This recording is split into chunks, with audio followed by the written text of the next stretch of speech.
పట్టుదలతో చేస్తే సమరం తప్పకుండా నీదే, విజయం కష్టపడితే రాదా ఫలితం పదరా సోదరా. నీ ధైర్యం తోడై ఉండగా ఏ సాయం కోసం చూడక, నీ ధ్యేయం చూపే మార్గంలో పోరా సూటిగా.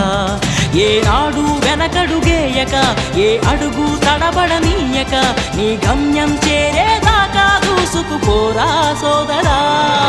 పట్టుదలతో చేస్తే సమరం తప్పకుండా నీదే, విజయం కష్టపడితే రాదా ఫలితం పదరా సోదరా.